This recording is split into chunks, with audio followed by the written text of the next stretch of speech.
أعوذ بالله من الشيطان الرجيم. بسم الله الرحمن الرحيم.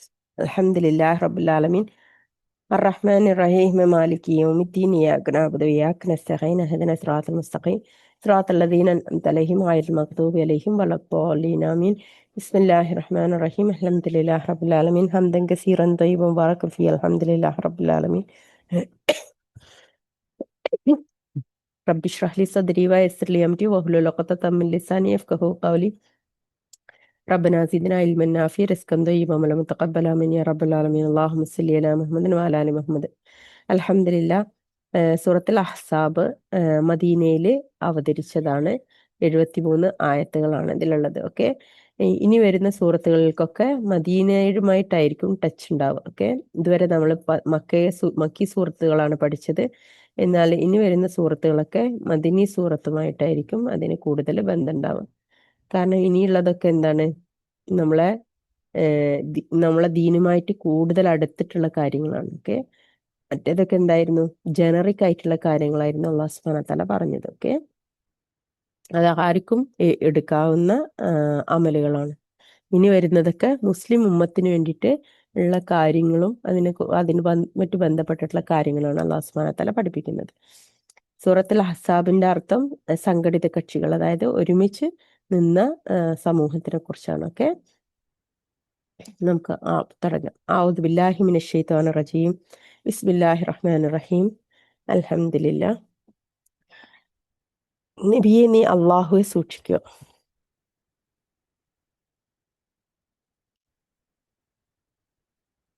നബിയെ, നീ അള്ളാഹുവെ സൂക്ഷിക്കുക.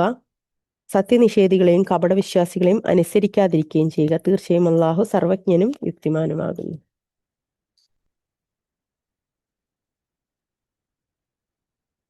നിനക്ക് നിന്റെ രക്ഷിതാവിൽ നിന്ന് ബോധനം നൽകപ്പെടുന്നതിനെ പിന്തുടരുകയും ചെയ്യുക. തീർച്ചയായും അള്ളാഹു നിങ്ങൾ പ്രവർത്തിക്കുന്നതിനെ പറ്റി സൂക്ഷ്മമായി അറിയുന്നവനാകുന്നു.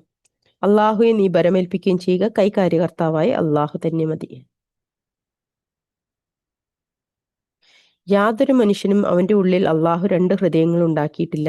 നിങ്ങൾ നിങ്ങളുടെ മാതാക്കളെ പോലെയായി പ്രഖ്യാപിക്കുന്ന നിങ്ങളുടെ ഭാര്യമാരെ അവൻ നിങ്ങളുടെ മാതാക്കളാക്കിയിട്ടുമില്ല.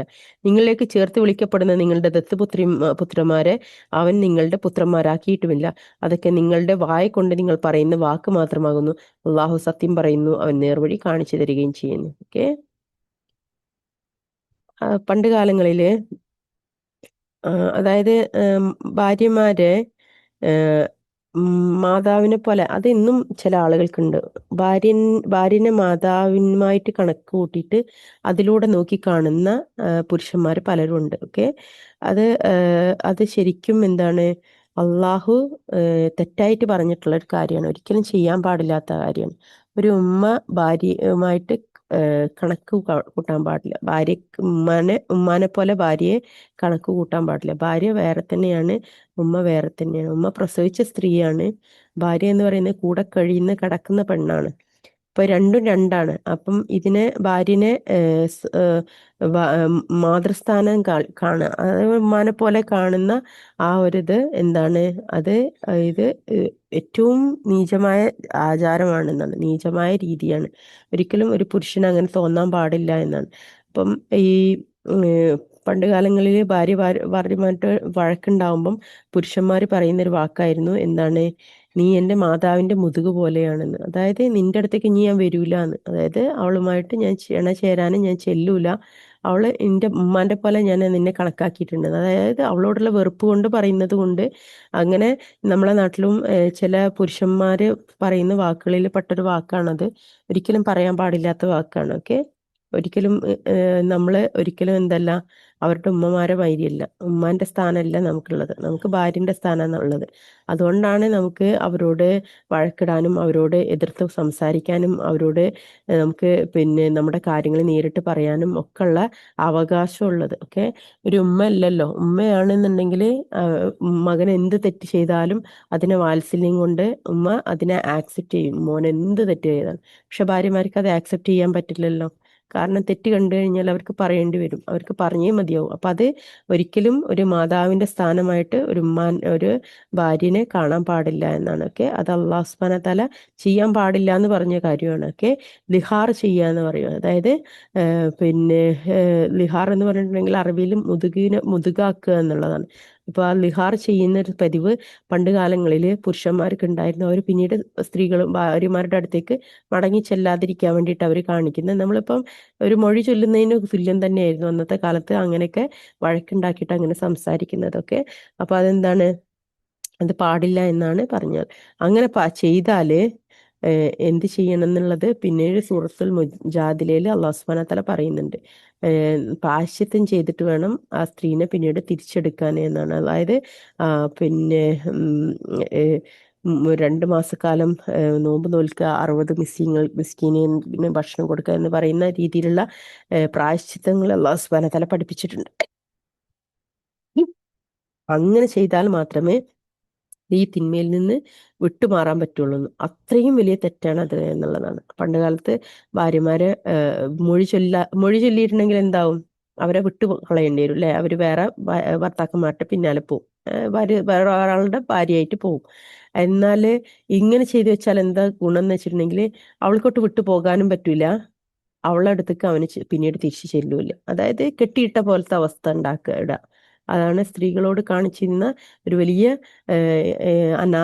പിന്നെ നീചമായിട്ടുള്ളൊരു കാര്യമായിരുന്നു അന്നത്തെ കാലത്ത്. അതാണ് അല്ലാഹു സുബ്ഹാനഹു വ തആല അത് പറഞ്ഞു. അതുപോലെ തന്നെ മക്കളില്ലാത്തവർ അല്ലെങ്കിൽ മക്കളുണ്ടെങ്കിലും ആൺകുട്ടികളെ കാണുമ്പം അവരെ പോറ്റി വളർത്തുക. അതായത് അടിമക്കുട്ടികളായിട്ട് കിട്ടും. അപ്പോൾ അവരെ മക്കളെ പോലെ സ്വന്തം ദസ്തപുത്രനാണ് എന്ന് പറഞ്ഞിട്ട് എൻ്റെ മകൻ എന്നെ പോലെയാണെന്ന് പറഞ്ഞിട്ട് വളർത്തുക. എന്നിട്ട് അവർക്ക് സ്വത്തിൽ നിന്ന് അവർക്ക് പങ്കു കൊടുക്കുക. അപ്പം എന്താ സംഭവിക്കുക, സ്വന്തം രക്തത്തിൽ പിറന്ന കുഞ്ഞുങ്ങൾക്ക് സ്വത്തില്ലാതാവുകയും പുറത്തുനിന്ന് വന്ന ആളുകൾക്ക് സ്വത്ത് ലഭിക്കുകയും ചെയ്യും. അങ്ങനെ എന്താവും, ആ വീട്ടിലെ കുടുംബത്തിന്റെ ഒരു കെട്ടുറപ്പ് നഷ്ടപ്പെടുകയാണ് ചെയ്യുന്നത്. അപ്പൊ അതുകൊണ്ട് തന്നെ അല്ലാഹു സുബ്ഹാനഹു വ തആല ഒരിക്കലും സ്വത്തവകാശം ഉൾപ്പെടെയുള്ള അവകാശങ്ങളൊന്നും ദത്തുപുത്രന്മാർക്കില്ല എന്നുള്ളത് അല്ലാഹു സുബ്ഹാനഹു വ തആല ഇസ്ലാമിലെ പഠിപ്പിച്ച ഒരു കാര്യമാണ്. ഓക്കെ, അതായത് ഇത് അല്ലാഹു സുബ്ഹാനഹു വ തആല പഠിപ്പിച്ചത് എങ്ങനെയാണെന്നുള്ളത് വെച്ചാല് സെയ്ദ് ബിൻ ഹാരിസ് എന്ന് പറഞ്ഞിട്ട് പിന്നെ ഒരു അടിമക്കുട്ടീനെ ഈ റസൂലുള്ളാഹി സ്വല്ലല്ലാഹു അലൈഹി വസല്ലമക്ക് ഉണ്ടായിരുന്നു. ഓക്കെ, അപ്പം അതിനെ സെയ്ദ് ബിൻ മുഹമ്മദ് എന്നായിരുന്നു വിളിക്കാറുണ്ടായിരുന്നത്. അതായത് റസൂലുള്ളാഹി സ്വല്ലല്ലാഹു അലൈഹി വസല്ലമയുടെ മകനെ പോലെയായിരുന്നു സെയ്ദ്. അതുകൊണ്ട് തന്നെ നമ്മളൊക്കെ കേട്ടിട്ടുണ്ടാവും സെയ്ദ് റളിയല്ലാഹു അൻഹു. അപ്പം അദ്ദേഹത്തിന് മുഹമ്മദിന്റെ മകനായിട്ടായിരുന്നു ആളുകൾ കണക്കാക്കിയിരുന്നത്. കാരണം ദത്തുപുത്രനാണെങ്കിലും അന്നത്തെ കാലഘട്ടത്തിൽ മക്കളെ പോലെ ആക്കി വളർത്തി കഴിഞ്ഞാൽ പിന്നീട് അവരെ സ്വന്തം മക്കളായിട്ട് എടുക്കാറുണ്ടായിരുന്നു. ഓക്കെ, അതായത് ഈ ഒരു ആയത്ത് ഇറങ്ങിയപ്പോഴാണ് അല്ലാഹു സുബ്ഹാനഹു വ തആല നീ സെയ്ദ് ബിൻ ഹാരിസ് ആണ് എന്ന് പറഞ്ഞിട്ട് റസൂലുള്ളാഹി സ്വല്ലല്ലാഹു അലൈഹി വസല്ലമ പറഞ്ഞു എന്ന് പറയുന്നത്. അതായത് അതുവരെ റസൂലുള്ളാഹി സ്വല്ലല്ലാഹു അലൈഹി വസല്ലമയും പിന്നെ സെയ്ദ് റളിയല്ലാഹു അൻഹുവിനെ സ്വന്തം മകനെ പോലെ കണ്ട് സെയ്ദ് ബിൻ മുഹമ്മദ് എന്ന രീതിയിലായിരുന്നു അറിയിച്ചിരുന്നത്. പക്ഷെ സെയ്ദ് ബിൻ ഹാരിസ് ആണ് എന്ന് പറഞ്ഞ് ഷുറാഹിലാണ് എന്ന് പറഞ്ഞാൽ ഷുറാഹിലിന്റെ മകനാണ്, ഹാരിസായുടെ മകനാണ്. അതായത് ഒരു പാരമ്പര്യം പറയണം, ഇന്നയാളുടെ മകനാണ് നീ എന്ന് പറഞ്ഞിട്ടുണ്ടായിരുന്നു എന്ന് ഇബ്നു ഉമർ റളിയല്ലാഹു അൻഹുവിൽ നിന്ന് വന്ന ഹദീസിലുണ്ട്. ഓക്കെ, സെയ്ദ് ബിൻ ഹാരിസിന്റെ കഥ അല്ലാഹു സുബ്ഹാനഹു വ തആല പഠിപ്പിക്കുന്നത് എങ്ങനെയാന്ന് വെച്ചിട്ടുണ്ടെന്നുണ്ടെങ്കിൽ കൽബ് ഗോത്രത്തിലായ സെയ്ദ് റളിയല്ലാഹു അൻഹു യുദ്ധത്തിൽ പിടിക്കപ്പെട്ടു. ഓക്കെ, യുദ്ധത്തിൽ അങ്ങനെ റസൂലുള്ളാഹി സ്വല്ലല്ലാഹു അലൈഹി വസല്ലമയുടെ അടുത്താണ്. ഓക്കെ, അങ്ങനെ പിന്നെ ഹക്കീം ഇബ്നു ഹുസാം എന്ന് പറഞ്ഞിട്ടുള്ള പിന്നെ സഹാബി തൻ്റെ അമ്മായിയായിരുന്നു ഖദീജ റളിയല്ലാഹു അൻഹ. ഓക്കെ, ഖദീജ റളിയല്ലാഹു അൻഹ അവർക്ക് വേണ്ടിയിട്ട് അദ്ദേഹത്തെ വിലക്ക് വാങ്ങുകയാണ്. ഓക്കെ, അങ്ങനെ ആ കുഞ്ഞിന് വിലക്ക് വാങ്ങിച്ചിട്ട് എന്ത് ചെയ്തു, ഖദീജ ബീവിക്ക് അത് ഗിഫ്റ്റ് ചെയ്തു. ഖദീജ ബീവി എന്ത് ചെയ്തു, റസൂലുള്ളാഹി സ്വല്ലല്ലാഹു അലൈഹി വസല്ലമയെ വിവാഹം കഴിച്ചതിന് ശേഷം റസൂലുള്ളാഹി സ്വല്ലല്ലാഹു അലൈഹി വസല്ലമക്ക് സെയ്ദ് റളിയല്ലാഹു അൻഹുവിനെ കൊടുക്കുകയാണ്. അതായത് സമ്മാനം സമ്മാനമായിട്ട് കൊടുക്കുകയാണ്. പിന്നെ സെയ്ദ് റളിയല്ലാഹു അൻഹു പിന്നെ റസൂലുള്ളാഹി സ്വല്ലല്ലാഹു അലൈഹി വസല്ലമയാണ് വളർത്തുന്നത്.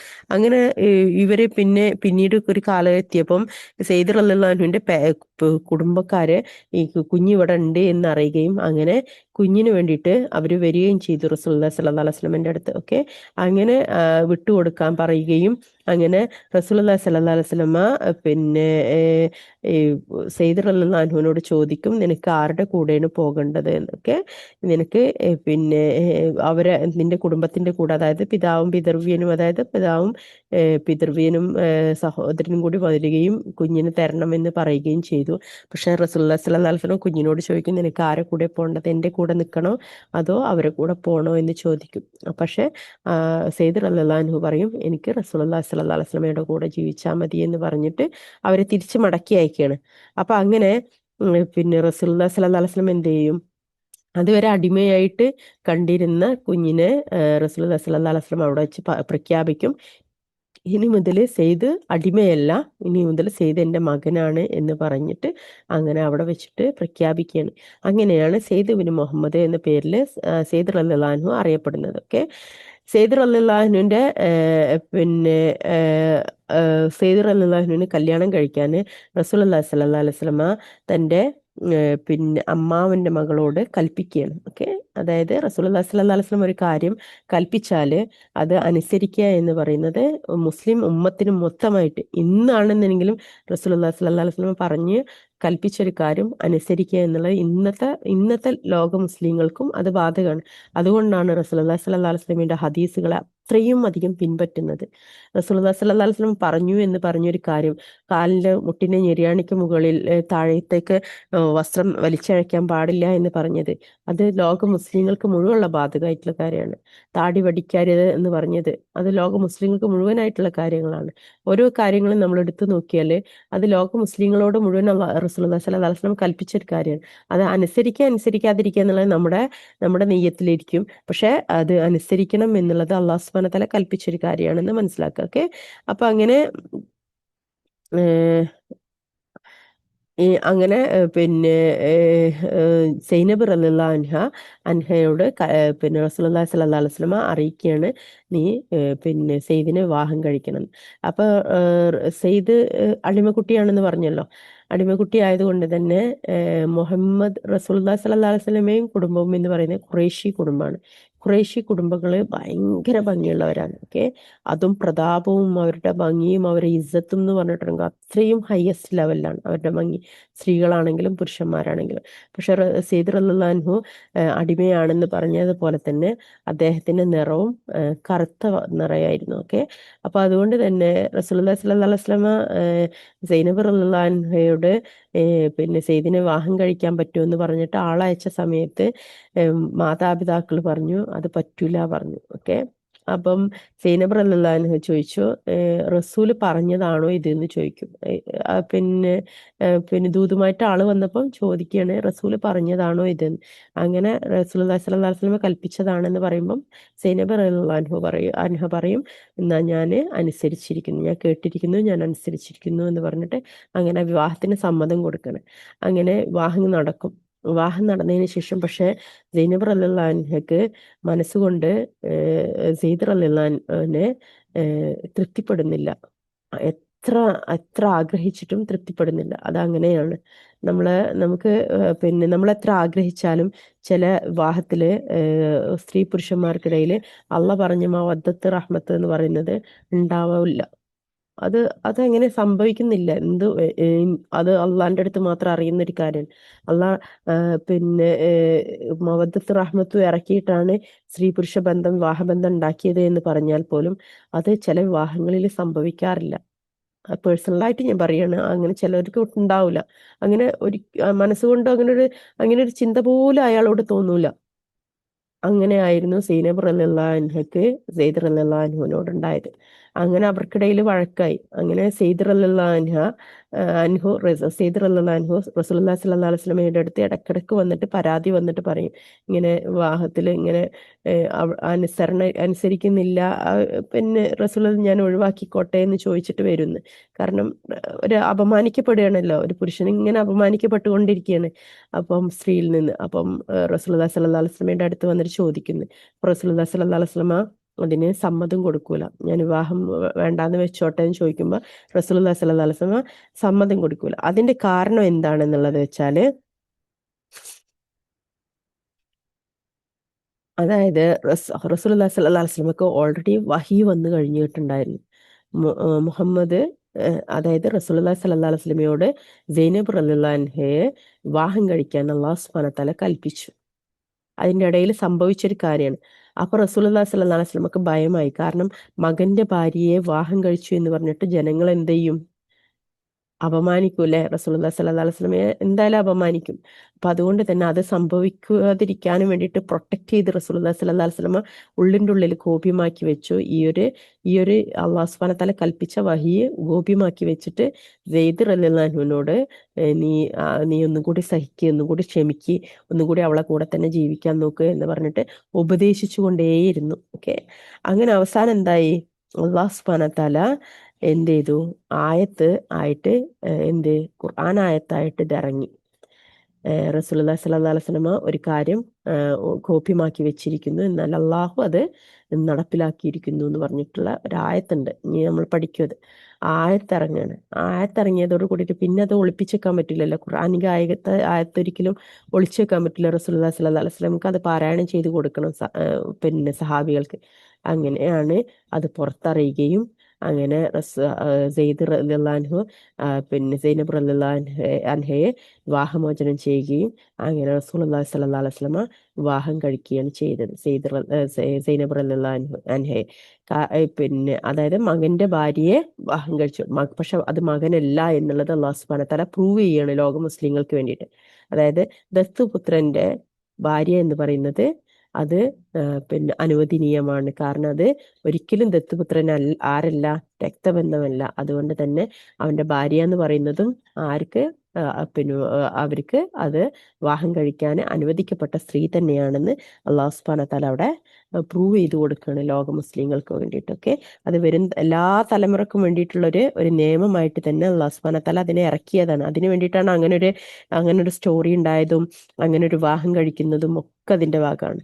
അപ്പൊ അതുകൊണ്ട് തന്നെ സൈനബ് റളിയല്ലാഹു അൻഹ എപ്പോഴും പിന്നെ റസൂലുള്ളാഹി സ്വല്ലല്ലാഹു അലൈഹി വസല്ലമയുടെ പത്നിമാരുടെ ഉള്ളിൽ വെച്ചിട്ട് എല്ലാവരുടെ അടുത്തും പറയുമായിരുന്നു, നിങ്ങൾക്കൊക്കെ നിക്കാഹ് നടന്നത് ഭൂമിയിൽ വെച്ചാണെങ്കിൽ എൻ്റെ നിക്കാഹ് നടന്നത് ആകാശത്തിന് മുകളിൽ വെച്ചിട്ടാണ്. അതായത് അല്ലാഹു സുബ്ഹാനഹു വ തആലയാണ് എൻ്റെ നിക്കാഹ് നടത്തിയത്. കാരണം മകന്റെ ഭാര്യനെ വിവാഹം കഴിച്ചു കൊടുക്കാൻ ഭൂമിയിൽ റസൂലുള്ളാഹി സ്വല്ലല്ലാഹു അലൈഹി വസല്ലമയുടെ അന്നത്തെ കാലഘട്ടത്തിൽ ആരും തയ്യാറായിരുന്നില്ല. അതുകൊണ്ട് തന്നെ നിക്കാഹ് ബന്ധം ഭൂമിയിൽ വെച്ചിട്ട് നടന്നിട്ടില്ല. അല്ലാഹു സുബ്ഹാനഹു വ തആലയാണ് ആ നിക്കാഹ് നടത്തി കൊടുത്തത് എന്നുള്ളതാണ്. അപ്പം പിന്നെ ആയിഷ ബീവിക്ക് പിന്നെ ഹീറത്തുണ്ടല്ലോ, നല്ല ഹീറത്തുള്ള സ്ത്രീയായിരുന്നു ആയിഷ ബീവി. റസൂലുള്ളാഹി സ്വല്ലല്ലാഹു അലൈഹി വസല്ലം വേറൊരു ഭാര്യനെ നോക്കുന്നതോ വേറൊരു ഭാര്യനെ ഭക്ഷണം കഴിക്കുന്നതോ ഒന്നും ആയിഷ ബീവിക്ക് സഹിക്കുമായിരുന്നില്ല. അപ്പം അത്രയും സ്നേഹമായിരുന്നു എന്നാണ്. അതുകൊണ്ടാണ് റസൂലുള്ളാഹി സ്വല്ലല്ലാഹു അലൈഹി വസല്ലമയുടെ അടുത്ത് സഹാബികൾ വന്നിട്ട് ഒരിക്കൽ ചോദിക്കും, റസൂലെ നിങ്ങൾക്ക് ഏത് ഭാര്യ ആരെയാണ് നിങ്ങൾക്ക് ഈ ഭൂമിയിൽ ഏറ്റവും കൂടുതൽ ഇഷ്ടം? പറയും എൻ്റെ ആയിഷയെന്ന്. ഓക്കെ, അപ്പം വീണ്ടും ചോദിക്കും. അപ്പം പറയും എൻ്റെ ആയിഷയെ. അപ്പം പറയും അല്ല, ഭാര്യമാരിലല്ല, വേറെ പുറത്തുനിന്ന് ആരെയാണെന്ന്. അപ്പം പറയും ആയിഷൻ്റെ പിതാവിനെ, അതായത് അബൂബക്കർ സിദ്ദീഖ് റളിയല്ലാഹു അൻഹുവിനെ. അപ്പോൾ അത്രത്തോളമായിരുന്നു ആയിഷ ബീവിയുമായിട്ട് റസൂലുള്ളാഹി സ്വല്ലല്ലാഹു അലൈഹി വസല്ലമയ്ക്കുള്ള സ്നേഹബന്ധം എന്നുള്ളത്. അതുകൊണ്ട് തന്നെയാണ് മരണസമയമായപ്പം റസൂലുള്ളാഹി സ്വല്ലല്ലാഹു അലൈഹി വസല്ലമക്ക് പിന്നെ തലവേദനയായിട്ടാണ് വന്നത്. ഓക്കെ, തലവേദനിച്ചുകൊണ്ട് തല ഇങ്ങനെ പൊത്തി പിടിച്ചുകൊണ്ട് റസൂലുള്ളാഹി സ്വല്ലല്ലാഹു അലൈഹി വസല്ലമ കയറി വരുമ്പം ആയിഷ ബീവിയുടെ തല പൊത്തി പിടിക്കുന്നു. അപ്പോൾ എന്താന്ന് ചോദിക്കുമ്പോൾ പറയും, പിന്നെ എനിക്ക് തലവേദനിച്ചിട്ട് വയ്യ റസൂലേ എന്ന് പറയും ആയിഷ ബീവി. അപ്പോൾ റസൂല് എനിക്ക് വന്നപ്പോൾ തന്നെ എനിക്കും അത് വന്നു എന്ന്. കാരണം അത്രത്തോളമായിരുന്നു അവരുടെ ഹൃദയങ്ങൾ തമ്മിലുള്ള ബന്ധം എന്നുള്ളതാണ്. റസൂലുള്ളാഹി സ്വല്ലല്ലാഹു അലൈഹി വസല്ലമയ്ക്ക് ഒരു പ്രയാസം വരുമ്പോൾ അത് ആയിഷ ബീവിക്ക് അറിയുമായിരുന്നു എന്നുള്ളതാണ്. ഓക്കെ, ആയിഷ ബീവിക്കും അത് ആ വേദന അനുഭവപ്പെടുമായിരുന്നു എന്ന്. അപ്പൊ അത്രത്തോളം സ്നേഹബന്ധം നിറഞ്ഞ ഒരു വിവാഹബന്ധമായിരുന്നു അവരുടേത്.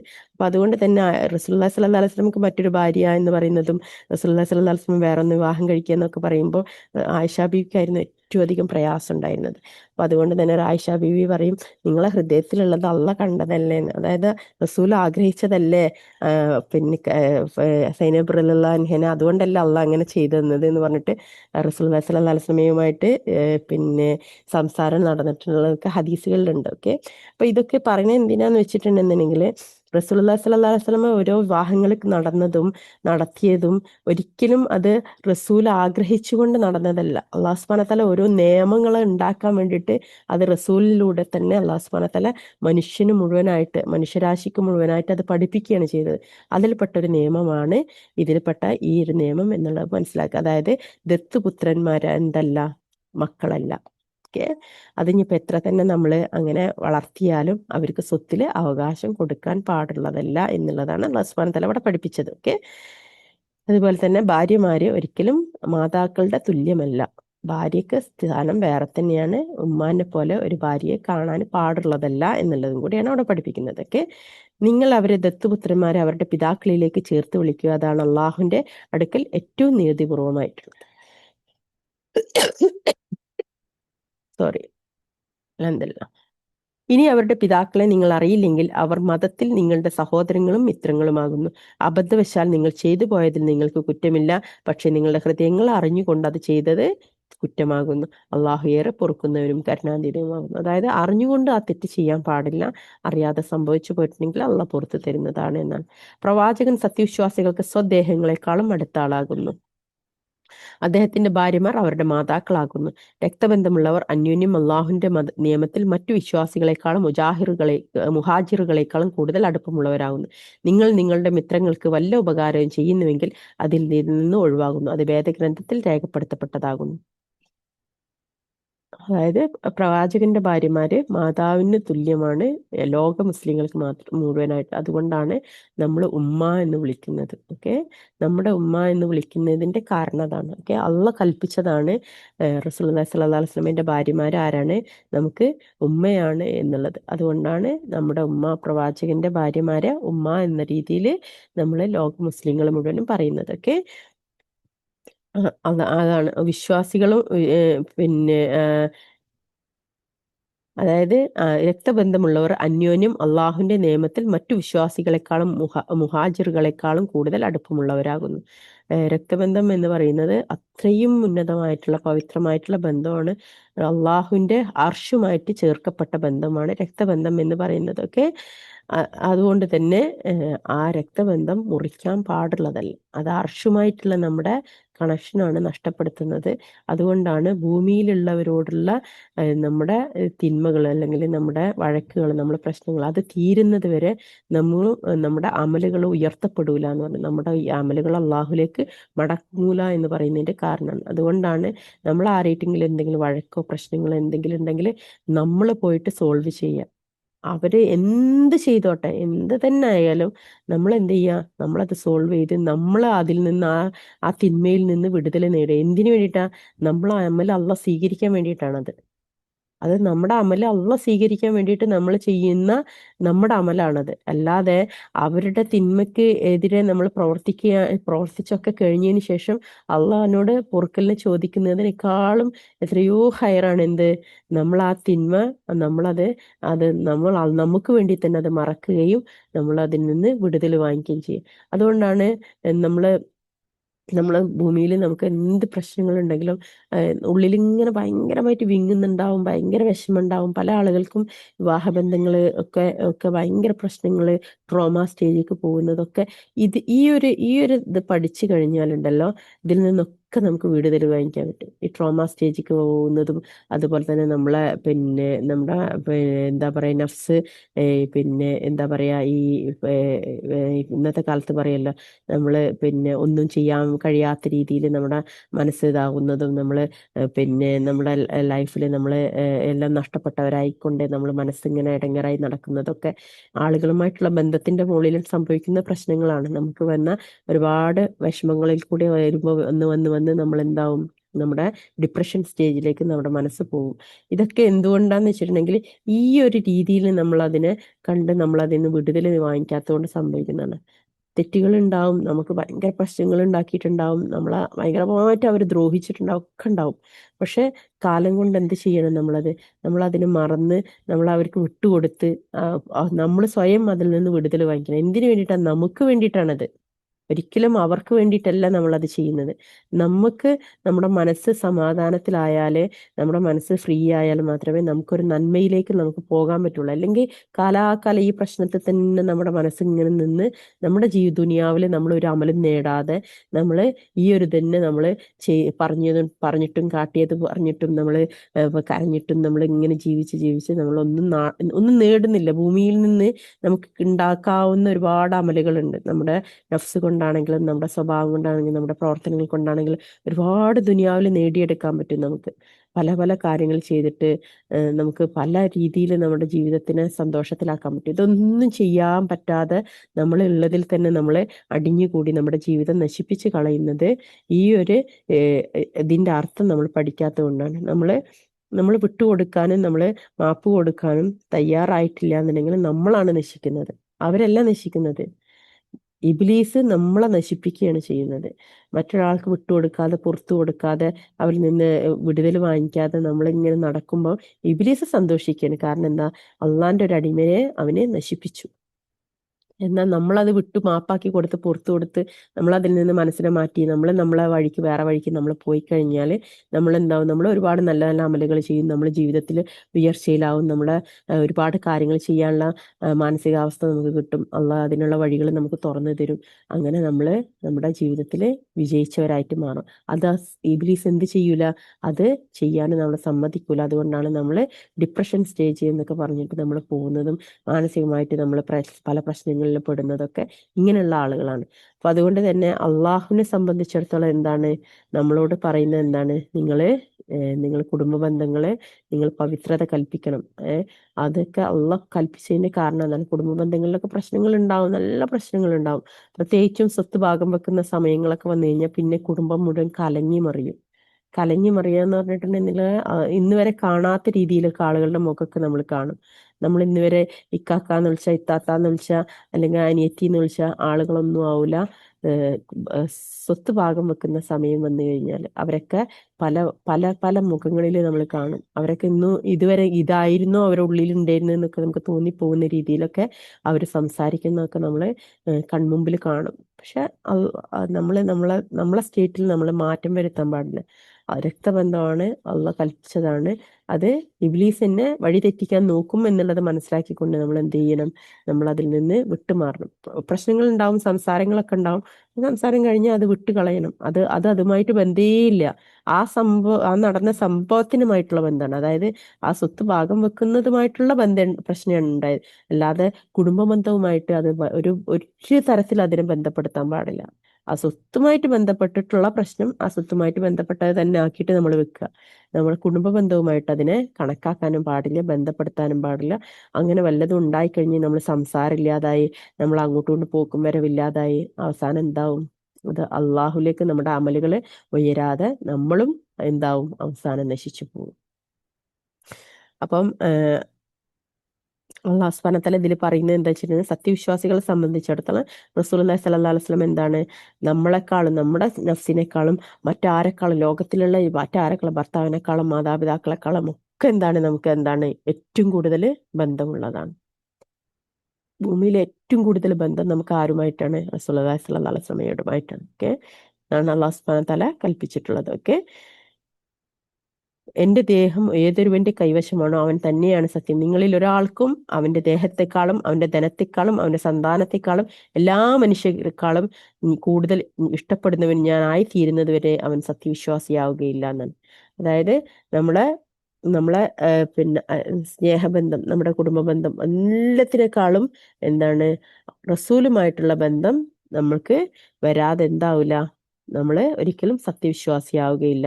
ഉമർ റളിയല്ലാഹു അൻഹു ഒരിക്കല് പിന്നെ റസൂലുള്ളാഹി സ്വല്ലല്ലാഹു അലൈഹി വസല്ലമയോട് പറഞ്ഞു, എൻ്റെ ദേഹം ഒഴിച്ച് മറ്റെല്ലാവരെക്കാളും എനിക്ക് ഏറ്റവും ഇഷ്ടപ്പെട്ട ആള് അങ്ങാകുന്നു. അതായത് എൻ്റെ ശരീരം മാത്രം എനിക്ക് നിങ്ങളെക്കാളും ഏറ്റവും കൂടുതൽ ഇഷ്ടം എൻ്റെ ശരീരത്തിന്, ബാക്കിയൊക്കെ എന്താണ് എൻ്റെ റസൂലാണ് എനിക്ക് ഏറ്റവും വലുത് എന്ന് പറഞ്ഞപ്പോൾ റസൂലുള്ളാഹി സ്വല്ലല്ലാഹു അലൈഹി വസല്ലം പറഞ്ഞു, ഇല്ല ഉമറേ, തനിക്ക് തന്നെക്കാളും ഇഷ്ടപ്പെടുന്നവൻ ഞാനായിരിക്കാതെ ഒക്കുകയില്ല. അതായത് നീ നിന്നെ സ്നേഹിക്കുന്നതിനേക്കാളും കൂടുതൽ എന്നെ നീ സ്നേഹിച്ചേ മതിയാവൂ എന്നാണ് റസൂലുള്ളാഹി സ്വല്ലല്ലാഹു അലൈഹി വസല്ലം പറഞ്ഞത്. അങ്ങനെ അദ്ദേഹം പറഞ്ഞു, അള്ളാഹുവിൻ്റെ റസൂലെ, അള്ളാഹു തന്നെയാണ് നിശ്ചയമായി അങ്ങ് എല്ലാവരെക്കാളും അധികം എനിക്ക് ഇഷ്ടപ്പെട്ടവനാകുന്നു, എൻ്റെ സ്വന്തം ദേഹത്തേക്കാൾ പോലും. അതായത് സ്വന്തം ദേഹത്തേക്കാൾ കൂടുതലായിട്ട് അള്ളാഹിൻ്റെ റസൂലിനെ ഇഷ്ടപ്പെടുന്നത് വരെ മാത്രമേ ഒരു സത്യവിശ്വാസിയാവുള്ളൂ. അതുവരെ അവൻ എന്തല്ല, അവൻ സത്യവിശ്വാസിയല്ല. അതുകൊണ്ടാണ് ആ ഒരു അവസ്ഥയിൽ എത്തിയതിന് ശേഷമാണ് സഹാബികള് എന്തിനു പോകുന്നത്, ബദർ യുദ്ധത്തിന് പോകുന്നത്. അതിനുശേഷമാണ് ബദർ യുദ്ധത്തിന് സഹാബികൾ അല്ലാഹു സുബ്ഹാനഹു വ തആല കൽപ്പിക്കുന്നത്. ആ ഒരു അവസ്ഥയിലേക്ക് നമ്മൾ എത്തിയാൽ മാത്രമേ എന്താവുള്ളൂ, നമുക്ക് യുദ്ധങ്ങൾ എന്താവുള്ളൂ, ഭയമില്ലാതെ നമ്മൾ മുന്നോട്ട് കാണുള്ളൂ. കാരണം റസൂല് കൽപ്പിച്ചു, അള്ളാഹു കൽപ്പിച്ചു, ഞാനെന്താ പുറപ്പെട്ടു. ഇതാണ് കാരണം. എൻ്റെ ശരീരത്തിനേക്കാളും എൻ്റെ കുടുംബത്തിനേക്കാളും എൻ്റെ മക്കളെക്കാളും ഞാൻ എന്തിന് വില കൽപ്പിക്കുന്നു, എൻ്റെ റസൂലിൻ്റെ വാക്കിന് വില കൽപ്പിക്കുന്നു, എൻ്റെ ദീനിന് വില കൽപ്പിക്കുന്നു. ഇവിടെ എത്തുമ്പോഴേ മാത്രമേ എന്താവുന്നുള്ളൂ, രക്തസാക്ഷിയുടെ അല്ലെങ്കിൽ അള്ളാഹുവിൻ്റെ മാർഗത്തിൽ യുദ്ധം ചെയ്യുന്നവൻ്റെ അവസ്ഥയിലേക്ക് നമ്മൾ എത്തുള്ളൂ. അതുവരെ നമ്മൾ എന്താണ്, നമ്മൾ മറ്റുള്ളവരെ കാണിക്കാൻ വേണ്ടിയിട്ട് നമ്മൾ ചെയ്യാനും മതി. നമ്മുടെ ഹൃദയത്തിൽ ഒരു തരം അഹങ്കാരം ഉണ്ടെങ്കിൽ, അഹംഭാവം ഉണ്ടെങ്കിൽ, ഞാൻ ഭയങ്കര കഴിവുള്ളവനാണ് എന്ന് തോന്നല്, ഇതൊക്കെ ഇതിന്റെ മുകളിൽ കയറും. അപ്പൊ അതുകൊണ്ടാണ് നമ്മുടെ ശരീരത്തിനേക്കാളും നമ്മൾ റസൂലിനെ ഇഷ്ടപ്പെടുന്നത് വരെ നമ്മൾ എന്താവില്ല, സത്യവിശ്വാസിയാവില്ല എന്ന് പറയുന്നത്. ഓക്കെ, അങ്ങനെ പറഞ്ഞപ്പോഴാണ് ഇപ്പോൾ ശരി ഉമറേ എന്ന് റസൂലുള്ളാഹി സ്വല്ലല്ലാഹു അലൈഹി വസല്ലം പറഞ്ഞത്. അതായത് ഉമർ റളിയല്ലാഹു അൻഹു, എനിക്ക് റസൂലെ, എന്നെക്കാളും ഞാൻ ഇപ്പം നിങ്ങളെ ഇഷ്ടപ്പെടുന്നുണ്ട് എന്ന് പറഞ്ഞപ്പോൾ ശരി ഉമറേ, ഇപ്പോഴാണ് നീ സത്യവിശ്വാസിയായതെന്ന് റസൂലുള്ളാഹി സ്വല്ലല്ലാഹു അലൈഹി വസല്ലം പറഞ്ഞത്. ഓക്കെ, റസൂലുള്ളാഹി സ്വല്ലല്ലാഹു അലൈഹി വസല്ലം അബൂ ഹുറൈറ റളിയല്ലാഹു അൻഹുവിനോട് പറയുന്നത്, അബൂ ഹുറൈറ റളിയല്ലാഹു അൻഹു പറയാണ്, റസൂലുള്ളാഹി സ്വല്ലല്ലാഹു അലൈഹി വസല്ലം പറഞ്ഞു, ഏതൊരു സത്യവിശ്വാസിയും തന്നെ ഇഹത്തിലും പരത്തിലും ഞാൻ അവനോട് മനുഷ്യരിൽ വെച്ച് ഏറ്റവും ഉള്ളവനായി വേണമെങ്കിൽ ഈ ഒരു ആയത്ത് ഓതിക്കൊള്ളുക എന്നുള്ളതാണ്. ഓക്കെ, അതായത്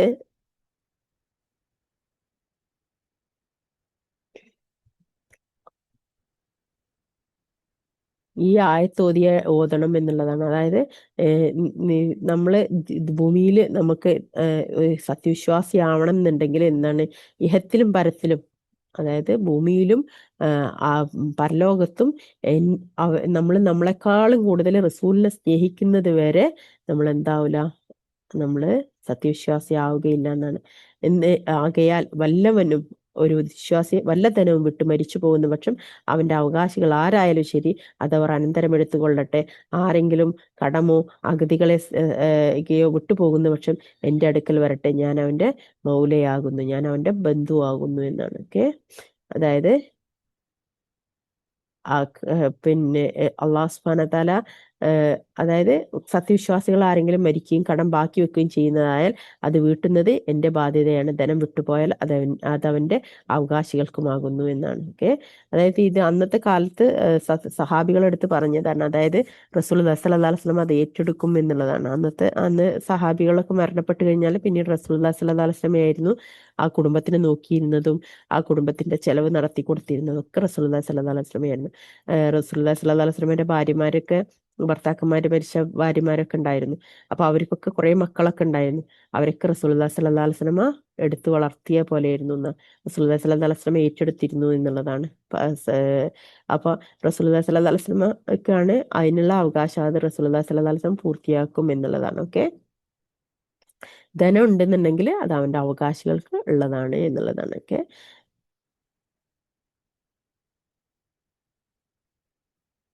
ഗനീമത്ത് മുതലുകളൊക്കെ ഉണ്ടാവുമല്ലോ, അതായത് യുദ്ധത്തിൽ ലഭിക്കുന്ന സ്വത്ത് മുതലൊക്കെ ഉണ്ടാവുമല്ലോ, അപ്പൊ അതൊക്കെ ആ അവകാശികൾക്കായിരുന്നു കൊടുത്തിരുന്നത്. അതായത് അതിലെ ആളുകൾ മരണപ്പെട്ടു പോയാൽ അവരുടെ കുടുംബങ്ങൾക്കും ബന്ധുക്കൾക്കും ഒക്കെ ആയിട്ടായിരുന്നു ഗനീമത്ത് മുതലുകളൊക്കെ റസൂലുള്ളാഹി സ്വല്ലല്ലാഹു അലൈഹി വസല്ലം വീതം വെച്ച് കൊടുത്തിരുന്നത് എന്നുള്ളതാണ്.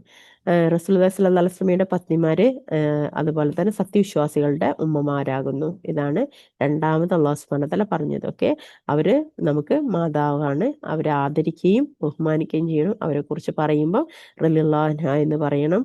അതൊക്കെ ഇതിൽ പെട്ടതാണ്. ഓക്കെ, അപ്പൊ അത് അവരെക്കുറിച്ചൊക്കെ എന്തെങ്കിലും സംസാരിക്കുക, അവരെക്കുറിച്ച് എന്തെങ്കിലുമൊക്കെ കുറ്റങ്ങൾ പറയുക, അതൊന്നും നമുക്ക് പാടുള്ളതല്ല എന്നുള്ളതാണ്. അവർക്കിടയിൽ വഴക്കുകൾ ഉണ്ടായിരുന്നു എന്നൊക്കെ പറയുന്നത് കേൾക്കുമ്പം നമ്മൾ അതിനെ ഏറ്റവും നല്ല രീതിയിലാണ് കാണേണ്ടത്. അത് ആ സമയത്ത് ആ സന്ദർഭത്തിന്റെ ഒരാവശ്യമായത് കൊണ്ടാണ് അങ്ങനെ ഉണ്ടായത്. അത് മറ്റുള്ളവർക്ക് പഠിക്കാനും കൂടിയാണ്.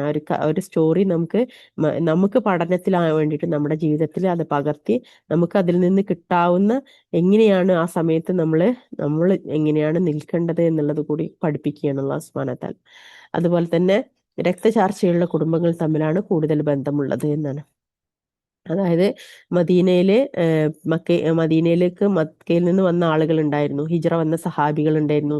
അതുപോലെ തന്നെ മദീനയിലാണെങ്കിലോ അൻസാരികൾ ഉണ്ടായിരുന്നു. ഓക്കെ, അപ്പം അവര് തമ്മിൽ ഭയങ്കര ബന്ധമായിരുന്നല്ലോ. കാരണം അൻസാരികളില് അവരുടെ രണ്ട് ഭാര്യമാരുള്ളവർ ഒരു ഭാര്യനെ മൊഴി ചൊല്ലിയിട്ട് പിന്നെ അവിടെ നിന്ന് മക്കയിൽ നിന്ന് വന്ന പിന്നെ സഹാബികൾക്ക് കൊടുത്തു എന്നാണ്. അത്രത്തോളമാണ് അൻസാരികൾ അവരെ സ്നേഹിച്ചത് എന്നുള്ളതാണ്. മക്കയിൽ നിന്ന് കയറി വന്ന പിന്നെ മുഹാജിറുകളെ പിന്നെ അൻസാരികൾ സ്വീകരിച്ചത് അങ്ങനെയായിരുന്നു എന്നാണ്. കാരണം സ്വന്തം ഭാര്യയെ പോലും മൊഴി ചൊല്ലി പിന്നെ അപരന് കൊടുക്കാനും മാത്രം അവരത്രയും സ്നേഹബന്ധം കാണിച്ചിരുന്നു എന്നുള്ളതാണ്. ഓക്കെ, അപ്പം ഇത് മതസാഹോദര്യമാണ്. ഇതെന്താണ് ഇതിനെന്താ പറയാ, മതസാഹോദര്യം എന്നുള്ളതാണ്. ഓക്കെ, എന്നാല് അല്ലാഹു സുബ്ഹാനഹു വ തആല പറയുന്നത് എന്താണ്, രക്തബന്ധമുള്ളവരാണ് ഏറ്റവും കൂടുതൽ പരസ്പരം ബന്ധപ്പെട്ടവരാണ്. ഓക്കെ, അതായത് ഇങ്ങനെയൊക്കെ ബന്ധങ്ങൾ ഉണ്ടെങ്കിൽ പോലും രക്തബന്ധത്തിനുള്ള ആളുകൾക്കാണ് സ്വത്ത് കൊടുക്കാൻ അല്ലാഹു സുബ്ഹാനഹു വ തആല കൽപ്പിച്ചത്. ഓക്കെ, പുറത്തേക്ക് കൊടുക്കുന്നതിനേക്കാൾ. അതുകൊണ്ടാണ് നമ്മളെ സ്വത്ത് ഭാഗം വെക്കുമ്പോൾ നമ്മൾ എത്ര തന്നെ വസിയത്ത് ചെയ്താലും 1/3 മാത്രമേ നമുക്ക് പുറത്തേക്ക് കൊടുക്കാൻ വസിയത്തുള്ളൂ. ബാക്കി 2 ഭാഗവും നമ്മുടെ കുടുംബത്തിലേക്ക് തന്നെ മടങ്ങണം എന്നുള്ളതാണ്. 1/3 മാത്രമേ നമ്മൾ പുറത്തേക്ക് നമുക്ക് എന്ത് ചെയ്യാൻ പാടുള്ളൂ, നമുക്ക് കൊടുക്കാൻ പാടുള്ളൂ. ബാക്കി 2 ബന്ധവും എന്താണ്, നമ്മുടെ കുടുംബത്തിലേക്ക് തന്നെ മടങ്ങണം. അത് എന്ത് തന്നെയായാലും പിന്നെ ആൺകുട്ടികളില്ല, അപ്പൊ പെൺകുട്ടികൾക്ക് മാത്രമേ ഉള്ളൂ, ഒക്കെ ഉണ്ടാവും. പക്ഷെ അള്ളാഹ് കൽപ്പിച്ചത് എങ്ങനെയാണോ ആ രീതിയിൽ തന്നെ അത് ഭാഗം വെക്കുന്നതാണ് ഏറ്റവും ഹയറായിട്ടുള്ളത്. ഓക്കെ,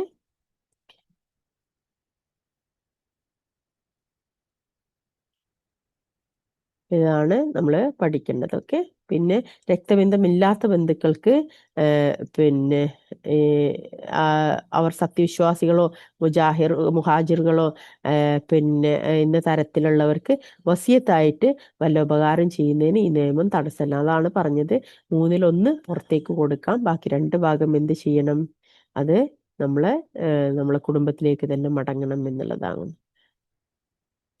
അപ്പൊ ഇതാണ് നമ്മള്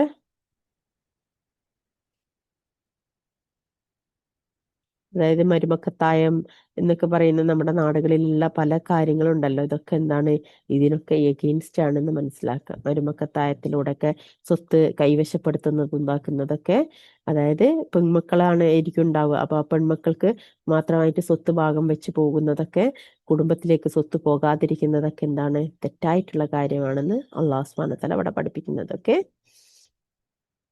അതിനുശേഷം പ്രവാചകന്മാരിൽ നിന്ന് തങ്ങളുടെ കരാർ നാം വാങ്ങിയ സന്ദർഭം ശ്രദ്ധേയമാണ്. നിന്റെ പക്കൽ നിന്ന് നൂഹ്, ഇബ്രാഹിം, മൂസ, മറിയമിന്റെ മകൻ ഈസ എന്നിവരിൽ നിന്നും നാം കരാർ വാങ്ങിയ സന്ദർഭം ഗൗരവമുള്ള ഒരു കരാറാണ്. അവരിൽ നിന്നെല്ലാം നാം വാങ്ങിയത്. അവന് സത്യവാന്മാരോട് അവരുടെ സത്യസന്ധതയെപ്പറ്റി ചോദിക്കുവാൻ വേണ്ടി എത്രയത് സത്യനിഷേധികൾക്ക് വേദനയേറെ ശിക്ഷ ഒരുക്കി വെക്കുകയും ചെയ്തിരിക്കുന്നു. നാളെ പരലോകത്ത് വെച്ചിട്ട് നബിമാരോട് അല്ലാഹു സുബ്ഹാനഹു വ തആല ചോദിക്കും എന്നുള്ളതാണ്. ഞാൻ നിങ്ങളോട് പറഞ്ഞിട്ടില്ലേ എന്ന് ചോദിക്കും എന്നുള്ളതാണ്. ഓക്കെ, അതായത് പിന്നെ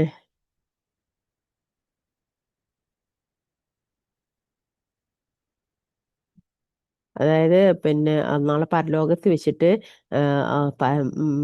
നബിമാരടുത്ത് അള്ളാഹു സുബ്ഹാനഹു വ തആല ചോദിക്കുമെന്നാണ്, ഞാൻ നിങ്ങളുടെ അടുത്ത് കൽപ്പിച്ചിരുന്നില്ലേ, നിങ്ങൾ അത് എത്തിച്ചു കൊടുത്തു എന്ന്. അപ്പം നബിമാര് പറയുന്നു, ഞങ്ങളത് എത്തിച്ചു കൊടുത്താണ് അള്ളാഹുവെ, അവര് അവര് വഴികേടിലായതിന് ഞങ്ങളെ ശിക്ഷിക്കരുത് എന്ന്. കാരണം അവരെത്തിച്ചു കൊടുത്തിട്ടുണ്ട് എന്നുള്ളത് നാളെ പരലോകത്ത് വെച്ചിട്ട് അള്ളാഹു സുബ്ഹാനഹു വ തആല എന്താണ് അവരോട് ചോദിച്ചറിയുമെന്നാണ്. ഓക്കെ.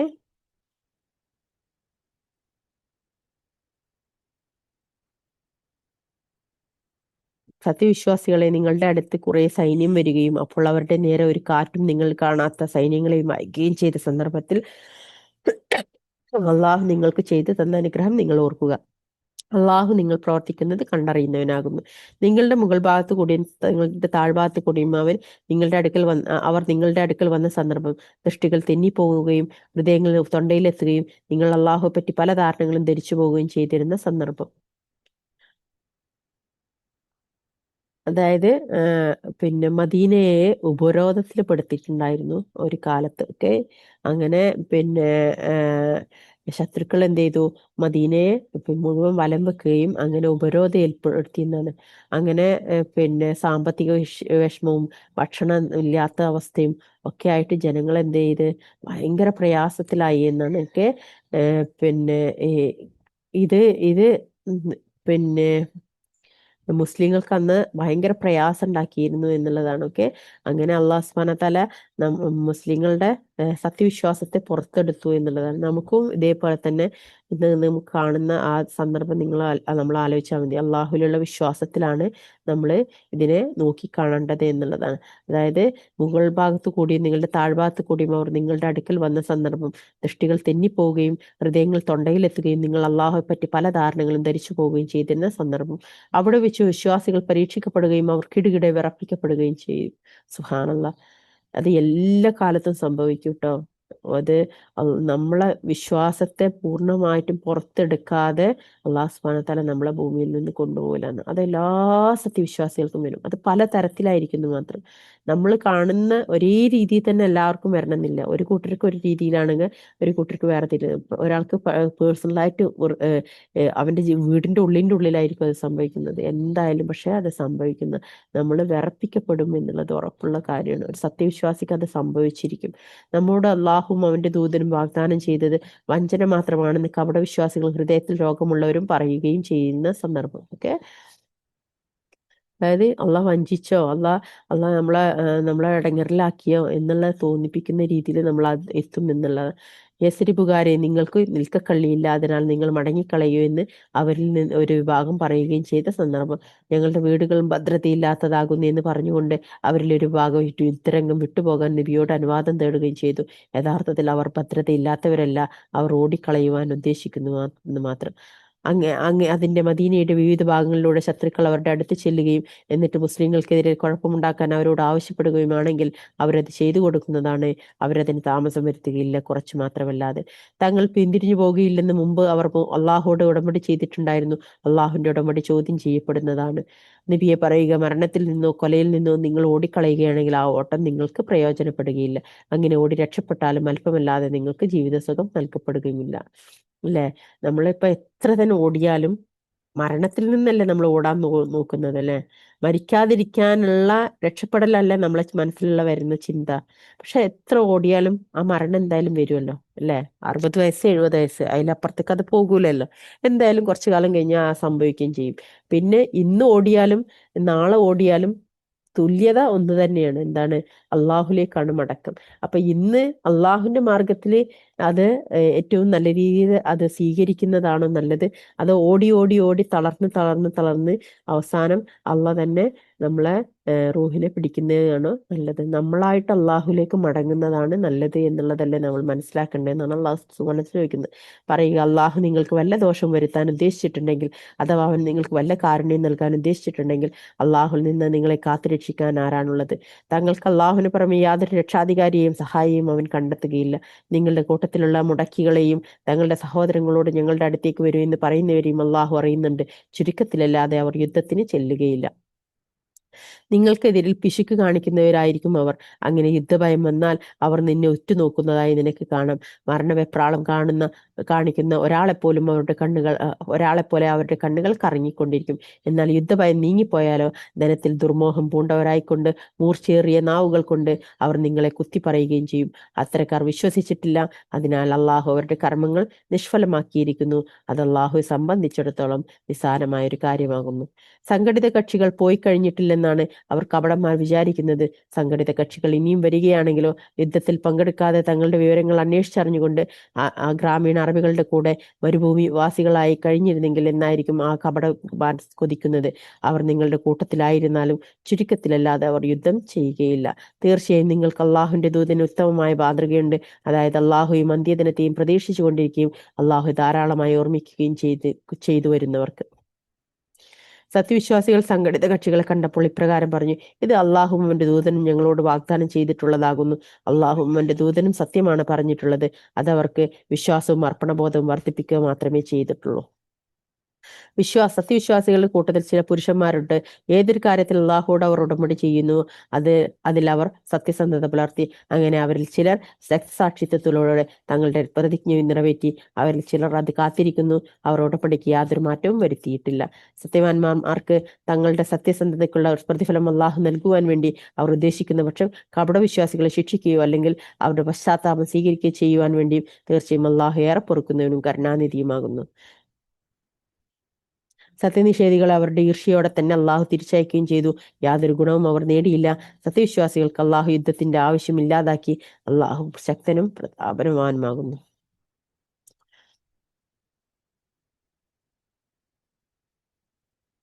ഈ സഖ്യകക്ഷികൾ എന്ന് പറയുന്നത്, ഈ സംഘടിത കക്ഷികൾ എന്ന് പറയുന്നത് രണ്ട് തരത്തിലുണ്ട്. ഒന്ന് റസൂലുള്ളാഹി സ്വല്ലല്ലാഹു അലൈഹി വസല്ലം സഹാബികളും ആകുന്ന ഒരു സമൂഹം. മറ്റേത് എന്താണ്? ശത്രുക്കളുടെ ഒരു സമൂഹം. അവരാണ് സംഘടിച്ചുകൊണ്ട് അവര് മദീനയെ എന്ത് ചെയ്തു? ഉപരോധം ചെയ്തത് എന്നാണ്. അങ്ങനെ പിന്നെ അവർക്ക് അവർക്ക് എന്താ പറയാ, രോഷാകുലരായിക്കൊണ്ട് അവർക്ക് തിരിച്ചു മടങ്ങേണ്ടി വന്നു എന്നാണ്. മുസ്ലിങ്ങള് കുറെ പരീക്ഷണഘട്ടം കഴിഞ്ഞു. എന്നിട്ട് എന്ത്? ഒരു പോരാട്ടവും ഒന്നും ആവശ്യം വരാതെ യുദ്ധം അവർക്ക് എളുപ്പത്തിൽ അവസാനിക്കുകയും ചെയ്തു. അവർക്ക് യുദ്ധം ചെയ്യാതെ തന്നെ അല്ലാഹു സുബ്ഹാനഹു വ തആല അവരെ രക്ഷപ്പെടുത്തി എന്നുള്ളതാണ്. ഓക്കെ.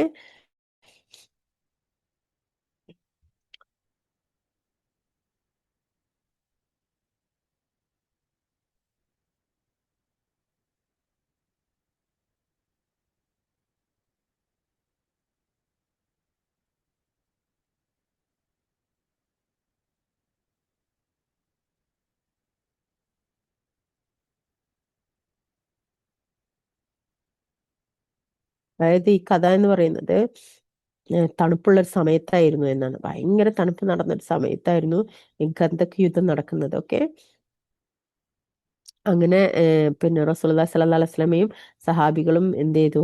അവര് പിന്നെ കിടങ്ങ് കുഴിക്കുകയും അങ്ങനെ അതിൻ്റെ ഉള്ളില് അവര് പിന്നെ മദീനയിലേക്ക് വരാതിരിക്കാൻ വേണ്ടിയിട്ട് അതിലേക്ക് കയറി വരാതിരിക്കാൻ വേണ്ടിയിട്ട് അങ്ങനെ പിന്നെ ഒരു കിടങ്ങ് കുഴിച്ച് അങ്ങനെ അവര് പിന്നെ അള്ളാഹുവിന്റെ സഹായം പ്രതീക്ഷിച്ചുകൊണ്ട് അവർ കാത്തിരിക്കുകയാണ്. ഓക്കെ. അപ്പൊ പിന്നെ റസൂലുള്ളാഹി സ്വല്ലല്ലാഹു അലൈഹി വസല്ലമ പ്രാർത്ഥനയിലും പിന്നെ നമസ്കാരത്തിലുമായിട്ട് ഇങ്ങനെ ഇരിക്കുകയാണ്. അപ്പം പുറത്തുനിന്ന് ഭയങ്കര ശബ്ദങ്ങളാണെന്ന്, ശത്രുക്കളുടെ ഭയങ്കര ശബ്ദമൊക്കെ പുറത്തുനിന്ന് കേൾക്കുന്നു. അപ്പം റസൂലുള്ളാഹി സ്വല്ലല്ലാഹു അലൈഹി വസല്ലമ ചോദിക്കും, അവിടെ ചെന്ന് അവരുടെ വിവരം അറിഞ്ഞു വരാൻ ആരുണ്ട് എന്ന് റസൂലുള്ളാഹി സ്വല്ലല്ലാഹു അലൈഹി വസല്ലമ 2-3 പ്രാവശ്യം ചോദിച്ചു എന്നാണ്. ഓക്കെ. പിന്നെ ഭയങ്കര പരീക്ഷണം. മുസ്ലിങ്ങൾ മുഴുവനും ഭയന്ന് വിറച്ച് നിൽക്കുകയാണ്. ഇപ്പം നടക്കുന്നു വിചാരിച്ചിട്ട്. പക്ഷെ റസൂലുള്ളാഹി സ്വല്ലല്ലാഹു അലൈഹി വസല്ലമ ആയുധം എടുക്കാൻ കൽപ്പിക്കുന്നില്ല. അതുകൊണ്ട് തന്നെ ഇവര് ഭയങ്കരമായിട്ട് ഭയപ്പെട്ടുകൊണ്ട് നിൽക്കുകയാണ്. അപ്പം ഭയങ്കര വിശപ്പും അതുപോലെ തന്നെ തണുപ്പും, ഭയവും തണുപ്പും അതുപോലെ വിശപ്പും, ഇത് മൂന്നും കൂടി ആയിട്ടാണ് നിൽക്കുന്നത്. ഓക്കെ. അങ്ങനെ ഹുദൈഫത്തുൽ യമാനി എന്ന് പറഞ്ഞിട്ടുള്ള ഒരു സഹാബി ഉണ്ടായിരുന്നു. ഓക്കെ, അദ്ദേഹത്തിനെ വിളിച്ചിട്ട് റസൂലുള്ളാഹി സ്വല്ലല്ലാഹു അലൈഹി വസല്ലം ചോദിച്ചു, ഹുദൈഫ, ഞാൻ ഈ പറഞ്ഞത് താങ്കൾ കേട്ടില്ലേ എന്ന്. അതായത് ആരുണ്ട് ആ ശത്രുക്കളുടെ അടുത്ത് പോയിട്ട് അവരുടെ വിവരം അറിഞ്ഞു വരാനെന്ന്. അപ്പൊ ആരും പോകാൻ തയ്യാറാവാതെ നിൽക്കുമ്പോഴാണ് റസൂലുള്ളാഹി സ്വല്ലല്ലാഹു അലൈഹി വസല്ലം ഹുദൈഫ റളിയല്ലാഹു അൻഹുവിനെ വിളിക്കുന്നത്. ഓക്കെ, അപ്പൊ അദ്ദേഹം പറഞ്ഞു, തിരുമേനി, ആപത്തും അതിശൈത്യം അങ്ങേക്ക് മറുപടി നൽകുവാൻ എന്നെ സമ്മതിക്കാതിരിക്കുന്നതാണെന്ന്. അതായത് പേടിയും അതുപോലെ തന്നെ തണുപ്പും എനിക്ക് അങ്ങോട്ട് പോകാൻ പേടിയാവുന്നു എന്ന് പറയുന്നുണ്ട്. അങ്ങനെ അങ്ങനെ റസൂലുള്ളാഹി സ്വല്ലല്ലാഹു അലൈഹി വസല്ലം പറയും, നീ പോയിട്ട് അറിഞ്ഞിട്ട് വാ എന്ന് പറയും. അങ്ങനെ അദ്ദേഹത്തിന്റെ രക്ഷയ്ക്ക് വേണ്ടിയിട്ട് റസൂലുള്ളാഹി സ്വല്ലല്ലാഹു അലൈഹി വസല്ലം പ്രാർത്ഥിക്കുകയും ചെയ്തു എന്നാണ്. അങ്ങനെ ജിബ്രീൽ അലൈഹി ഇസ്ലാം റസൂലുള്ളാഹി സ്വല്ലല്ലാഹു അലൈഹി വസല്ലമയെ അറിയിക്കുകയാണ് ഈ യുദ്ധത്തിൽ വിജയിച്ചിട്ടുണ്ടെന്ന്. അപ്പം അള്ളാഹു സുബ്ഹാനഹു വ തആലയോട് റസൂലുള്ളാഹി സ്വല്ലല്ലാഹു അലൈഹി വസല്ലം നന്ദി പറയാണ്, എനിക്കും എൻ്റെ സഹാബികൾക്കും നീ കരുണ ചെയ്തതിന് നന്ദി എന്ന് പറഞ്ഞിട്ട്. അതായത് പിന്നെ ശത്രുക്കൾക്ക് എന്തായി സംഭവിച്ചതെന്ന് വെച്ചാൽ അവിടെ അള്ളാഹു സുബ്ഹാനഹു വ തആല കാറ്റടി അയക്കുകയും അങ്ങനെ അവർ ഭയപ്പെട്ടുകൊണ്ട് അവർ തിരിച്ചു മടങ്ങി പോവുകയാണ് ചെയ്തത് എന്നുള്ളതാണ് പിന്നെ ചരിത്രങ്ങളിൽ കാണുന്നതൊക്കെ. അതായത് യുദ്ധം ചെയ്യാതെ തന്നെ യുദ്ധത്തിൽ രക്ഷപ്പെട്ട കഥയാണ് അഹ്സാബ് യുദ്ധം. ഓക്കെ, ഔദുബില്ലാഹിമിനശ്ശൈത്വാൻ 26-ാമത്തെ ആയത്ത്, വേദക്കാരിൽ നിന്ന് അവർ സത്യനിഷേധികൾക്ക് പിന്തുണ നൽകിയവരെ അവരുടെ കോട്ടകളിൽ നിന്ന് അവൻ ഇറക്കി വിടുകയും അവരുടെ ഹൃദയങ്ങളിൽ അവൻ ഭയം വിട്ടുകൊടുക്കുകയും ചെയ്തു. അവരിലെ ഒരു വിഭാഗത്തെ നിങ്ങൾ ഇതാ കൊല്ലുന്നു, ഒരു വിഭാഗം നിങ്ങൾ കടത്തടവിലാക്കുകയും ചെയ്യുന്നു. അവരുടെ ഭൂമിയും വീടുകളും സ്വത്തുക്കളും നിങ്ങൾ മുമ്പ് കാലെടുത്ത് വെച്ചിട്ടില്ലാത്ത ഒരു ഭൂപ്രദേശവും നിങ്ങൾക്ക് അവൻ അവകാശപ്പെടുത്തി തരികയും ചെയ്തു. അള്ളാഹു എല്ലാ കാര്യത്തിനും കഴിവുള്ളവനാകുന്നു. ഓക്കെ, ഇതൊക്കെ ഓരോരോ യുദ്ധങ്ങളെ കുറിച്ചാണ് പറയുന്നത് കേട്ടോ. ഇത് നമ്മള് പിന്നെ ഇത് ഈ ഒരു ഇതിലേക്ക് നമ്മൾ പോയി കഴിഞ്ഞാല് നമുക്ക് പിന്നീട് ബാക്കി ഭാഗം തീർക്കാൻ കഴിയുമെന്ന് അറിയില്ല. അപ്പൊ അതുകൊണ്ട് ഞാൻ കുറേശ്ശെ പറയുള്ളൂ കേട്ടോ. എല്ലാ കഥയും കടന്നു പോയിട്ടുണ്ടെങ്കിൽ നമുക്ക് പിന്നീട് പിന്നെ ഈ ഒരു റംസാൻ്റെ ഉള്ളിൽ തന്നെ അത് തീർക്കാൻ കഴിയില്ല എന്നുള്ളത് കൊണ്ടാണ്. കാരണം ഓരോ കഥയിലേക്ക് ഞാൻ പോകുമ്പോൾ പിന്നെയും അത് അവസാനിക്കുന്നില്ല. ഓക്കെ, സുബ്ഹാനല്ലാഹ്. പിന്നെ ഈ മറ്റന്നാളെ എന്താണ് നമ്മുടെ ബദ്ർ നടന്ന ദിവസമാണ് അല്ലേ, 17-ാം രാവിലെ. ഒക്കെ, അള്ളാഹു സുബ്ഹാനഹു വ തആല അതേ ഒരു ബദറിന്റെ ഒരു കാലഘട്ടത്തിന് ഇന്ന് നമുക്ക് അള്ളാഹു സുബ്ഹാനഹു വ തആല ഓർമ്മിപ്പിക്കുന്ന എന്തിനാന്ന് വെച്ചിട്ടുണ്ടെന്നുണ്ടെങ്കിൽ, അന്ന് സഹാബികള് എത്രയായിരുന്നു ഉണ്ടായിരുന്നത്? ആകെ 313 മുർസലുകളായിരുന്നു ഉണ്ടായിരുന്നത് അല്ലെ. അങ്ങനെ അവര് യുദ്ധത്തിലേക്ക് പോകുന്നത് എങ്ങനെയാണ്? അവർ യുദ്ധത്തിലേക്ക് പോകുന്നത് അവരുടെ കയ്യിൽ ആയുധങ്ങളൊന്നും ഇല്ലാതെയാണ് അവർ യുദ്ധത്തിന് പോകുന്നത്. പക്ഷെ വിജയിച്ചത് ആരാണ്? അവരാണ് വിജയിച്ചത് അല്ലെ, മുസ്ലിം സമൂഹമാണ് വിജയിച്ചത്. അന്ന് അവരെടുത്ത ആ ഒരു ധീരമായിട്ടുള്ള ആ ഒരു മുന്നോട്ടുള്ള യാത്രയാണ് ഇന്ന് ലോകത്ത് കാണുന്ന എല്ലാ മുസ്ലിങ്ങൾക്കും ആധാരം അല്ലെ. ആ ഒരു 313 മുർസലുകളുടെ ആ ധീരമായിട്ടുള്ള യാത്രയുടെ ഭാഗമാണ് ഇന്ന് കാണുന്ന ലോക മുസ്ലിങ്ങൾ മുഴുവൻ. അള്ളാഹു സുബ്ഹാനഹു വ തആല അവന്റെ അടിമകൾക്ക്, അതായത് മുസ്ലിം ഉമ്മത്തിന് ഇസ്സത്ത് നൽകിയിട്ടുണ്ട്. ആ ഇസ്സത്ത് എപ്പോഴും എന്ത് ചെയ്യുക? നമ്മളെപ്പോഴും കാത്തു സൂക്ഷിക്കുക എന്നുള്ളതാണ്. അത് കാലാകാലങ്ങളിൽ ഇതുപോലുള്ള പ്രശ്നങ്ങളും പ്രയാസങ്ങളും ബുദ്ധിമുട്ടുകളും ഒക്കെ മുസ്ലിം ഉമ്മത്തിന് വരും. അത് വന്നേ മതിയാവും. കാരണം എന്താണ്? ഇബ്ലീസ് പറഞ്ഞതാണ് അള്ളാഹു സുബ്ഹാനഹു വ തആലയോട്, ഞാൻ നിന്റെ അടിമകളെ വഴിതെറ്റിക്കും എന്നുള്ളത്. അള്ളാഹു സുബ്ഹാനഹു വ തആല എന്താ പറഞ്ഞത്? അവർ എന്നിലേക്ക് മടങ്ങിയാൽ ഞാൻ അവരെ സ്വീകരിക്കുകയും ചെയ്യുമെന്ന്. അത്ര നമ്മള് വഴികേടിലേക്ക് പോയാലും അള്ളാഹുവിനെ വിളിച്ച് ദുആ ചെയ്താൽ അള്ളാഹു സുബ്ഹാനഹു വ തആല സ്വീകരിക്കുമെന്ന് അള്ളാഹു സുബ്ഹാനഹു വ തആല ഇബ്ലീസിന്റെ മുന്നിൽ വെച്ച് നമ്മളോട് പറഞ്ഞതാണ്. അപ്പൊ അതുകൊണ്ട് തന്നെ ഒരിക്കലും നമുക്ക് അള്ളാഹുവിലുള്ള വിശ്വാസത്തിൽ ഒരു ഇതും ഒരു കളങ്കവും വരാൻ പാടില്ല. നമുക്ക് പ്രശ്നങ്ങളും പ്രയാസങ്ങളും ബുദ്ധിമുട്ടുകളൊക്കെ വരും. പക്ഷെ ആ ഒരു വിശ്വാസത്തിൽ എന്ത് വരാൻ പാടില്ല? ഒരു തരത്തിലും നമുക്ക് അതെന്താ ഇങ്ങനെ എന്ന് ചിന്തിക്കാവുന്ന രീതിയിൽ നമ്മുടെ വിശ്വാസം വരാൻ പാടില്ല എന്നുള്ളതാണ്. ഒക്കെ ഇതാണ് നമ്മൾ ഇവിടെ പഠിക്കേണ്ട ഭാഗവും നമ്മൾ മനസ്സിൽ വെക്കേണ്ട കാര്യം. നമുക്ക് പ്രശ്നങ്ങൾ വരുന്നുണ്ട്, ചുറ്റുഭാഗത്തൊന്നും നമുക്ക് ഭയം വരുന്നുണ്ട്, നമ്മൾ പേടി കൊണ്ട് വിറക്കുന്നുണ്ട്. പക്ഷെ അള്ളാഹു എന്തുകൊണ്ട് ഇതിങ്ങനെ ചെയ്തു എന്നുള്ളത് നമ്മൾ ചോദിക്കേണ്ട കാര്യമില്ല. റബ്ബ് അതിനൊരു ഹിക്മത്ത് വെച്ചിട്ടുണ്ടാവും. നമ്മളിപ്പോ ഈ ഒരു അനുഭവം ഒന്ന് ശബ്ദം കേട്ടു അല്ലെ. ശബ്ദം കേട്ടപ്പോൾ തന്നെ നമ്മളെ മനസ്സിന് വന്ന ഭയം വിറയലും എന്തായിരുന്നു? അപ്പം ഗസയില് അനുഭവിച്ച ആ സമൂഹത്തിന്റെ പ്രയാസം എന്തായിരിക്കും എന്നാണ് ആലോചിച്ചാൽ മതി. തണുപ്പില് ഭവനങ്ങളില്ല, വെറും തറയില് കുഞ്ഞുമക്കൾ മരണപ്പെട്ടുകൊണ്ടേയിരിക്കുന്നു. ആ മാതാപിതാക്കൾക്കുള്ള ധൈര്യവും അവരുടെ മനസ്സിന്റെ ധീരതയും ഒന്നാലോചിച്ചാൽ മതി. ആ കാലഘട്ടം വളരെ ദൂരെയൊന്നുമില്ലായിരുന്നു അല്ലെ, നമ്മളെ തൊട്ടടുത്താണ് ഇപ്പോഴും നടക്കുന്നത്. അവിടെ ഇന്ന് കരയാൻ ആരുമില്ല. അത്രയും അത്രയും കഴിഞ്ഞുപോയി അവിടെ. അപ്പം ഇത് നമുക്ക് വന്നത് അള്ളാ ആ ഒരു അവസ്ഥ നമ്മളെ മനസ്സിലാക്കി തന്നതാണെന്ന് മനസ്സിലാക്കിയിട്ട്.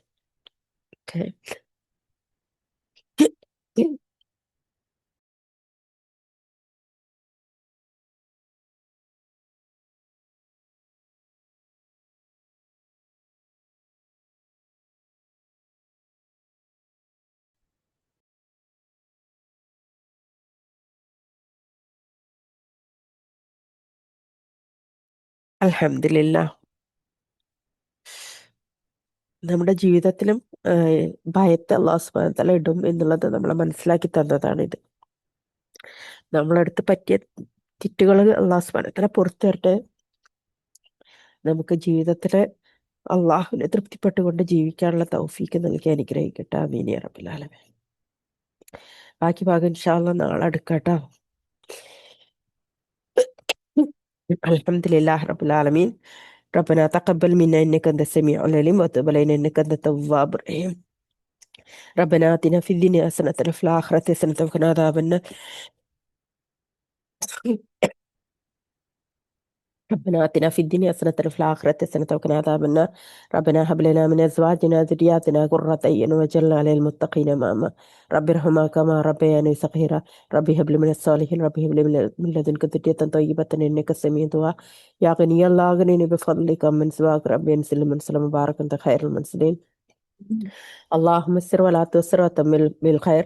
ربي إني لما أنزلت لي من خير فقير. ربنا آتنا في الدنيا حسنة وفي الآخرة حسنة وقنا عذاب النار. سبحان الله الحمد لله لا إله إلا الله أكبر ولا حول ولا قوة إلا بالله. اللهم اغفر لي وارحمني واجبرني وارفعني وارزقني وعدني وعافني آمين رب العالمين. اللهم إنا أسألك جنات الفردوس الأعلى. اللهم إنا أسألك جنات الفردوس الأعلى. اللهم إنا أسألك جنات الفردوس الأعلى. ربي إني لما أنزلت لي من خير فقير. ربنا آتنا من لدنك رحمة وهب لنا من أمرنا رشدا.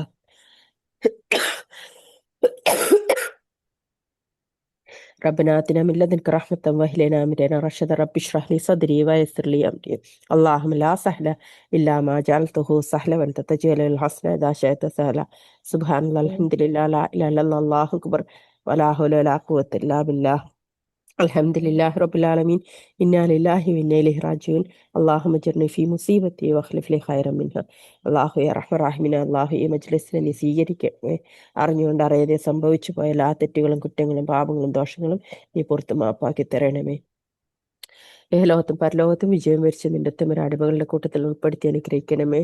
അള്ളാഹുയെ ഞങ്ങളിൽ പ്രയാസപ്പെടുന്നവരുടെ എല്ലാ പ്രയാസങ്ങളും നീ നീക്കി തരണമേ. അള്ളാഹു ഞങ്ങളുടെ മാതാപിതാക്കൾക്ക് പുറത്ത് മാപ്പ് നൽകണമേ. ഞങ്ങളിൽ നിന്ന് മടങ്ങിയവർക്ക് അള്ളാഹുയെ മഗ്ഫിറത്തും മർഹമത്തും നൽകി അനുഗ്രഹിക്കണമേ. ഞങ്ങളുടെ സന്തതി പരമ്പരകളെ സ്വാലിഹീങ്ങളും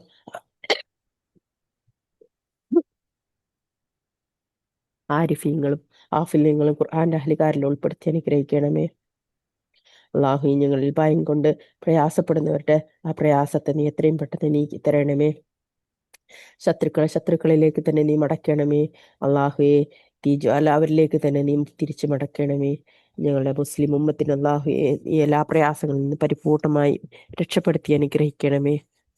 അള്ളാഹുയെ റമദാൻ മാസത്തില് അള്ളാഹുയെ മുസ്ലിം ഉമ്മത്തിന് ഭയപ്പെടുത്തിയ പിശാചിന്റെ കുതന്ത്രങ്ങൾ അള്ളാഹുയെ നീ അവരിലേക്ക് തന്നെ മടക്കണമേ. അള്ളാഹുയെ കാബ ഷരീഫിനെ രക്ഷപ്പെടുത്തിയ കാബ ഷരീഫിനെ അള്ളാഹുയെ സംരക്ഷിച്ച അള്ളാഹുയെ നീ ഞങ്ങളുടെ മുസ്ലിം സമുദായത്തെയും അള്ളാഹുയെ സംരക്ഷണത്തിൽ ഉൾപ്പെടുത്തി അനുഗ്രഹിക്കണമേ. അള്ളാഹുയെ ഞങ്ങളുടെ കാബയും പരിസരത്തെയും അള്ളാഹുയെ നീ സംരക്ഷിച്ച് നിർത്തണമേ.